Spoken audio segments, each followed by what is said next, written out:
The day my husband walked through the front door with a sunburn on his nose and a $1,400 charge on our joint visa, I smiled and asked him one question.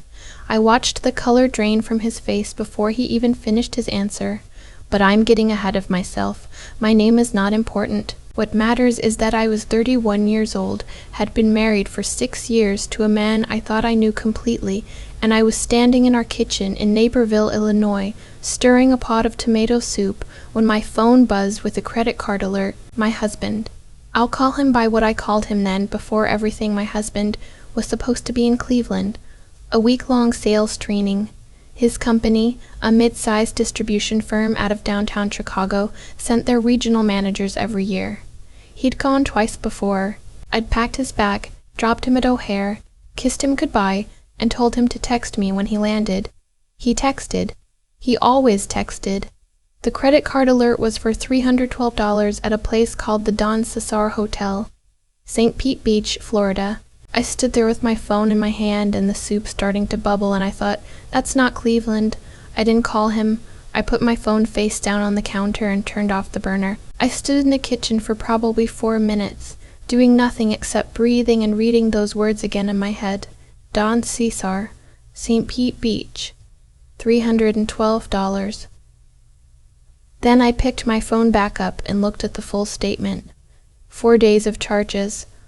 Tampa Bay area, every single one. A restaurant called the Birchwood, $214 for dinner, which meant wine, which meant 2 people. A Walgreens in Clearwater, $67. Spa services at the hotel, $180. The hotel itself, charged daily, $289 a night. My husband made $84,000 a year. I worked part-time as a dental hygienist while finishing my RN prerequisites. We had a joint checking account, a joint savings, and 1 credit card we shared. I saw every transaction. He had been texting me from Florida for 4 days. I put my phone down again. I went to our bedroom and sat on the edge of the bed, and I did not cry. I want to be clear about that, because people always assume you cry first. I didn't. I sat very still and I thought about the last 4 months. Small things I'd filed away and never looked at again. A contact name I didn't recognize saved as K-Work. A Saturday he came home smelling like someone else's shampoo. A night he fell asleep mid-conversation on the phone when he was supposedly at a work dinner in Schaumburg. I thought about all of it and I realized this had not started in Cleveland. I didn't confront him that night, or the next. He called me every evening at 8:30. Reliable as always, and I answered, and I talked about the neighbor's new dog and the leaky faucet in the guest bathroom, and whether we should repaint the living room this spring.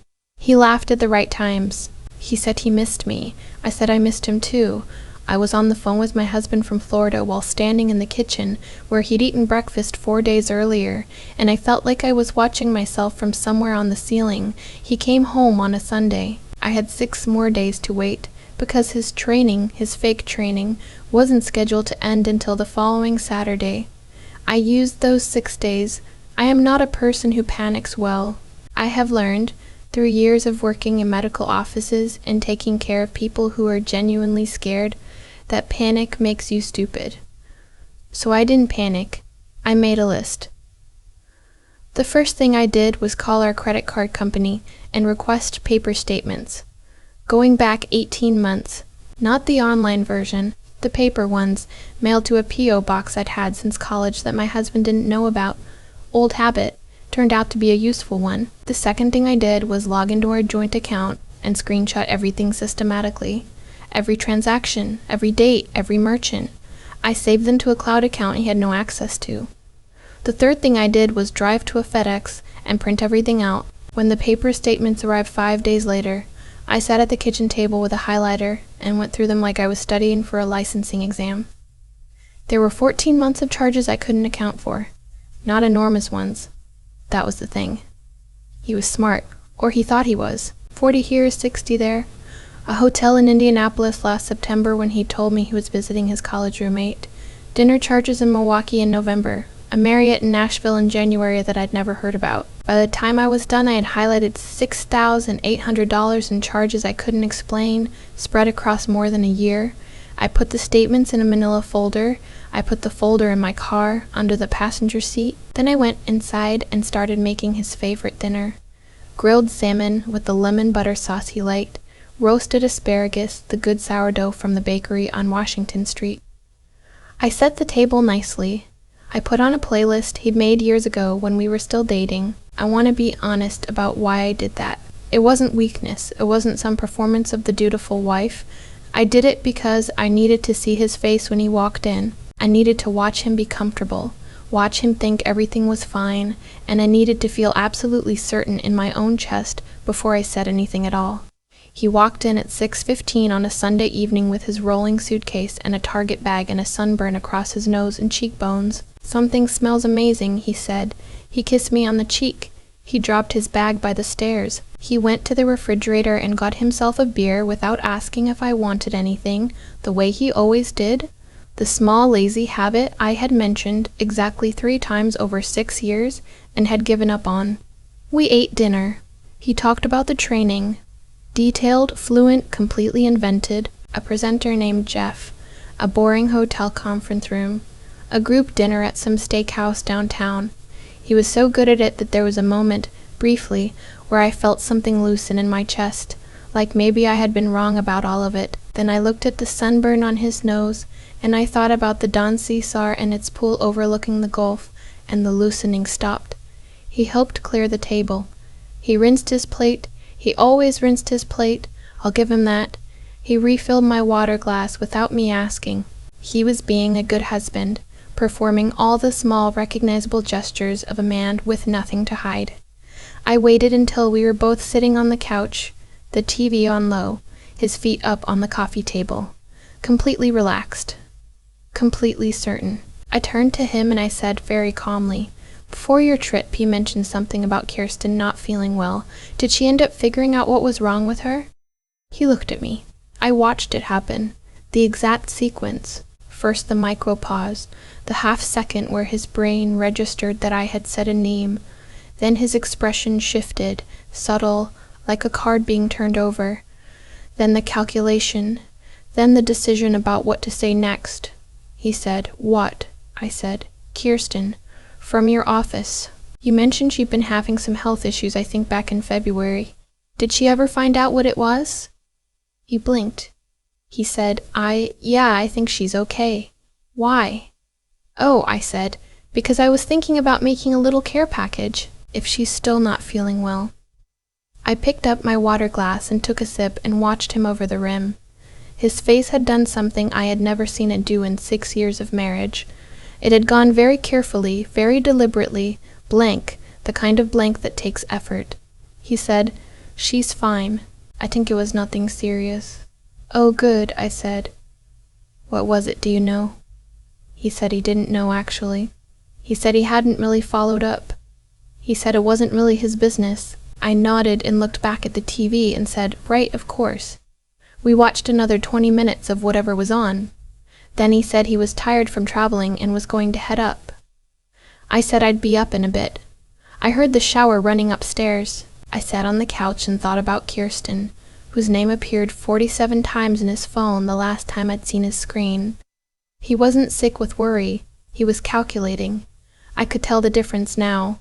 The next morning he left for work at the usual time.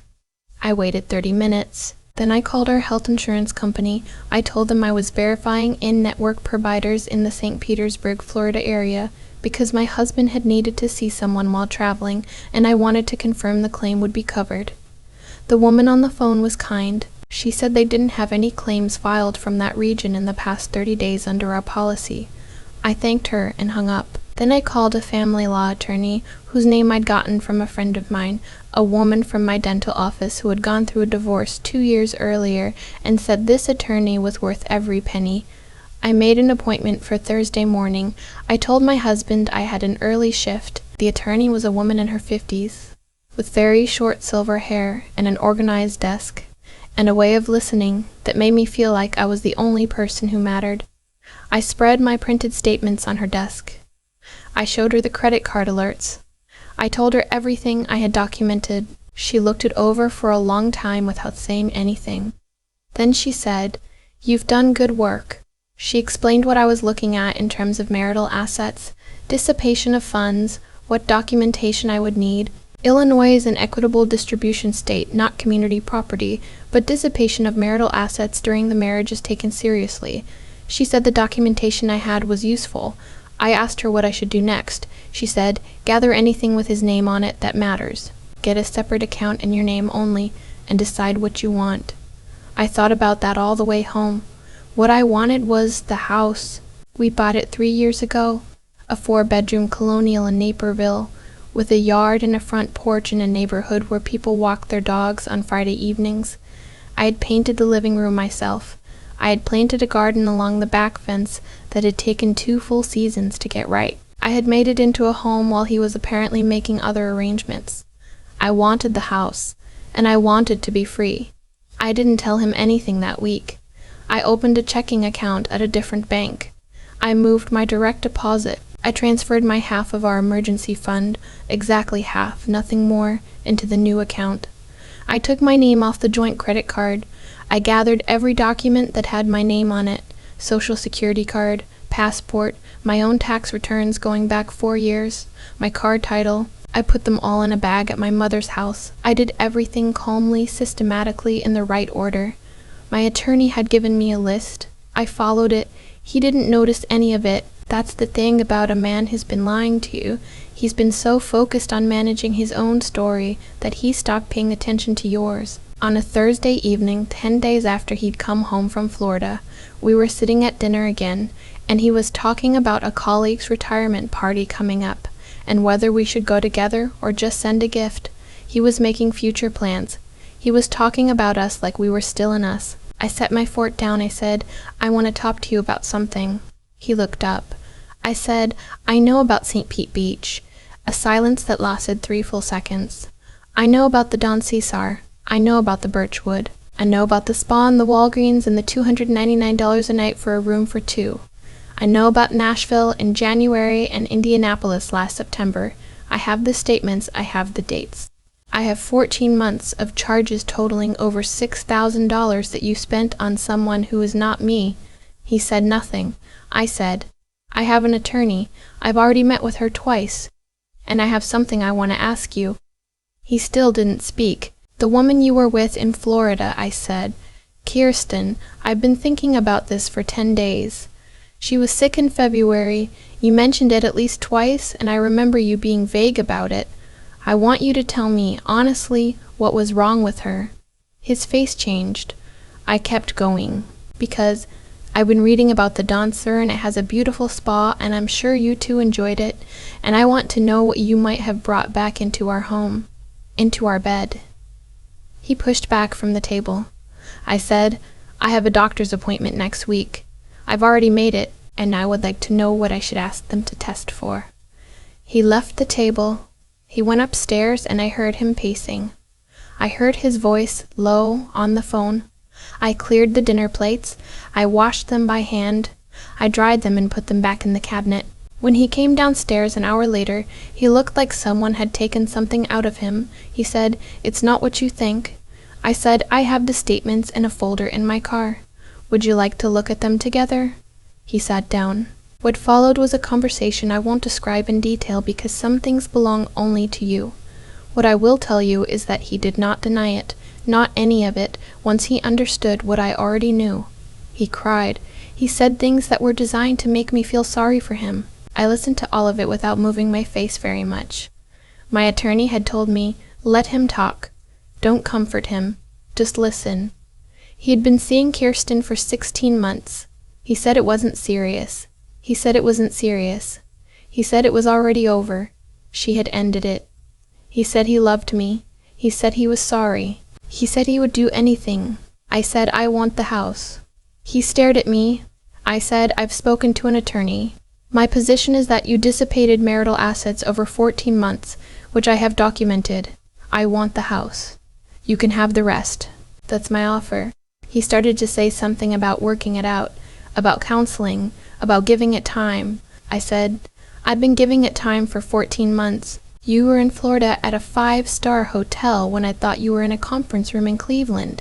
He went to stay at his brother's place that weekend. The following Tuesday, I met with my attorney again. She told me that given the documentation and the asset picture, my position was strong. She was right. The divorce took 7 months. He did not fight the house. The first night I slept alone in the house.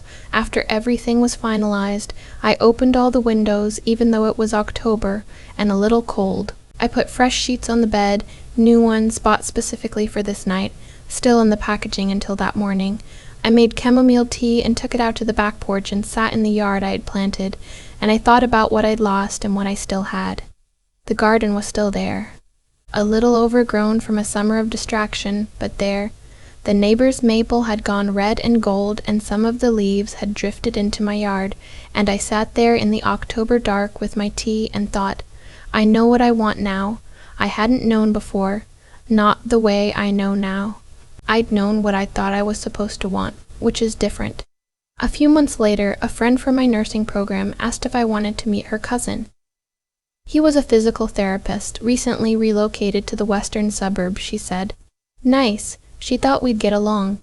I said yes, not because I was ready exactly, because I had learned in the previous year that waiting until you are completely ready is how you end up sitting still for too long. I want to say something to anyone who's found themselves standing in a kitchen, reading a credit card alert from a hotel in a city you've never heard of. The part that comes after is hard. I won't pretend it isn't. The paperwork alone is exhausting. And there are nights, even now, when I will be doing something ordinary, folding laundry, waiting for coffee to brew, and I feel the old weight of it, the specific grief of finding out that the life you thought you were living was only half true. But I also want to say, I kept the house. I kept the garden. I finished my nursing prerequisites, and I'm enrolled in the program now. I sleep with the window cracked even in winter, because I like the cold air, and there is no one beside me telling me to close it. That question I asked, about the illness, wasn't for his benefit. It wasn't designed to be cruel. It was the moment I stopped managing his comfort and started managing mine. After months of watching, documenting, planning, staying quiet, that was the breath out. He called me once, about 4 months after everything was final. He said he'd heard I was doing well. I said yes. He asked if we could talk sometime. I said I didn't think so. He said, I'm sorry, Diana, I really am. My name is not Diana. But in that moment, I understood that he had never quite known who he was married to. That part, at least, I could let go of easily. I hung up and went back to my garden, where the first crocuses of the year were just starting to come up through the frozen ground, small and pale and surprisingly determined, exactly where I had planted them. I've thought a lot about what made the difference.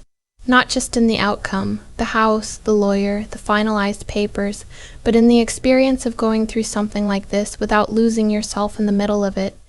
The easy version of this story is, he lied, I found out, I left. That's true. But it's not the whole truth. The whole truth is that I had seen the signs for months and had chosen in small, quiet ways not to look directly at them. That's not weakness. That's just being human.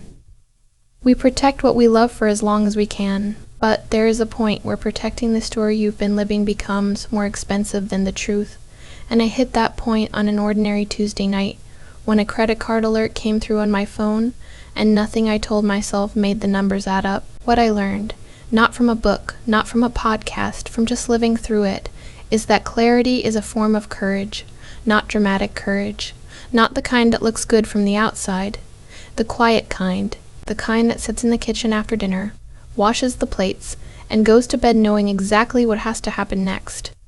My husband made choices over 16 months that had consequences. I don't mean that as judgment anymore.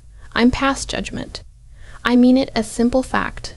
Every decision carries weight, and eventually that weight lands somewhere. His landed on our dining room table on a Thursday night, in the form of a manila folder with 14 months of highlighted credit card statements inside it. He had been making those choices in private. The consequences arrived in public, and I made choices too. I could have confronted him in panic the night that first alert came through. I could have sent an angry text. I could have called his phone while he was still in Florida and forced a conversation neither of us was ready for. Instead, I chose to be still, to think, to document, to call an attorney before I said a single word to him. those choices had consequences too. They meant that when I finally did speak, I had nothing left to prove and nothing left to fear. That's the thing about integrity, the practical kind. The kind that isn't about being a good person in the abstract, but about acting in alignment with what you actually know to be true. It's slower. It requires you to sit with discomfort longer than you want to, but it builds something that panic can't, a foundation you can stand on when the conversation finally happens. I finished my nursing prerequisites. The program starts in the fall. I wake up in the house I kept, and I drink coffee on the back porch where the crocuses came up through the frozen ground last March. And I think, I did not lose myself in this. That matters to me more than I expected it to. If you are in a kitchen right now reading something on your phone that doesn't add up, I want you to know that the steadiness you need already exists in you. It might not feel like it yet, but the fact that you are still thinking, still asking questions, still trying to understand what is real, that is not weakness. That is exactly the right place to start.